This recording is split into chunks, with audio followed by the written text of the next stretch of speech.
ကဘာပေါ်ရှေးကြဆုံးဗုဒ္ဓဘာသာအဆောင်အုံကိုမြင်တွေ့ဘူးပါသလားကဘာပေါ်မှာဆက်လက်တည်ရှိနေတဲ့ဗုဒ္ဓဘာသာရဲ့အဟောင်းဆုံးအဆောင်အုံတွေကတစ်ခုကတော့အိန္ဒိယနိုင်ငံမဒရာပတာရိပြည်နယ်မှာရှိတဲ့စန်ချီစေတီဖြစ်ပါတယ်ဒီစန်ချီစေတီဟာတက်တန်းနှစ်ပေါင်း2200ကျော်ရှိတယ်လို့အလွန်လားပါတဲ့ရှေးခေတ်လက်ရာတွေကလည်းအချို့ဟာအကောင်းဒီပါကြံရှိနေပါသေးတယ်အချို့စာကြားနာတတ်ပဲပြီးအနုပညာလက်ရာတွေနဲ့လှပတဲ့ဒီစေတီတော်ရဲ့နောက်ခံအကြောင်းရင်းကလည်းတစ္ဆာမေတ္တာတွေနဲ့လှပအေးချမ်းပါတယ်စေတီတိဆောက်ခဲ့တဲ့ဘုရားတကာကတော့အားလုံးသိကြတဲ့အာသောကမင်းတရားဖြစ်ပါတယ်ဇလန်းအစာပိုင်းမှာအာသောကဟာ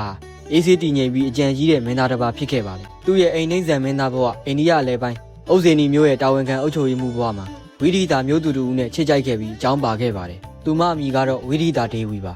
အာသောကဟာနောက်ပိုင်းကျန်းလုံးလို့ဆန္ဒသောကလို့နာမည်ရတဲ့အထိမောရိယမင်းဆက်ရဲ့ဘရင်ဧကရေတစ်ပါးဖြစ်လာကအောင်ပွဲလီလီခံနေတဲ့အချိန်မှာဝိရိတာကတော့အနားမှာမရှိခဲ့ပါဘူးဝိရိတာဟာသားနဲ့သမီးကိုဘရင်အာသောကရဲ့အနားမှာထားခဲ့ပြီးသူကတော့မိဘတွေရှိတဲ့နေရာဇာတိပြန်ရောက်နေပါပြီဝိရိတာမိဖုရားကမယင်သားနဲ့သင်္ကမိတ်တာတို့ကိုမွေးဖွားခဲ့ပြီးနန်းတော်မှာပဲကြီးပြင်းစေခဲ့ပါတယ်ဒီသားသမီးတို့ကတိရိလင်္ကာနိုင်ငံကိုဗုဒ္ဓသာသနာပြန်ပွားစေသူများဖြစ်လာကြတာကြောင့်ဗုဒ္ဓသာသနာသမိုင်းမှာအလွန်ရေးကြီးပါတယ်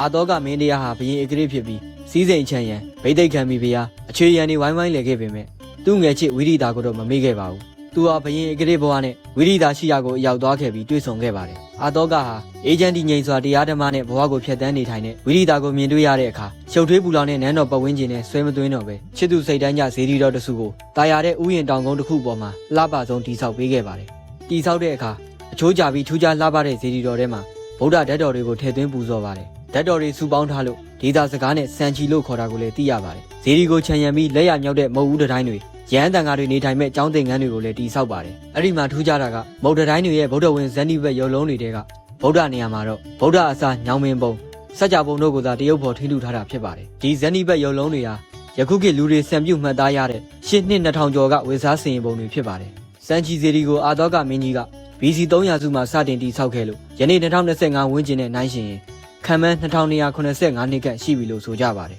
အဲ့ဒီခေတ်မှာဗုဒ္ဓကိုလူပုံမဆွဲပဲသင်္ကေတနဲ့ပဲဖော်ပြခဲ့တာကစန်ချီရဲ့ထူးခြားချက်ဖြစ်ပါတယ်ခရစ်နှစ်စောပိုင်းကာလမှာစန်ချီမှာဘုန်းတော်ကြီးကျောင်းများဇေဒီငယ်များအများပြားထပ်မံတည်ဆောက်ခဲ့ပြီးဗုဒ္ဓဘာသာအရေးပါဆုံးဘာသာရေးဗဟိုဌာနတစ်ခုဖြစ်လာပါတယ်ဗုဒ္ဓဘာသာအားနည်းသွားချိန်ခရစ်နှစ်12ရာစုနောက်ပိုင်းမှာစန်ချီဟာစွန့်ပစ်ခံရပြီးတောထဲမှာဖုံးလွှမ်းသွားခဲ့ပါတယ်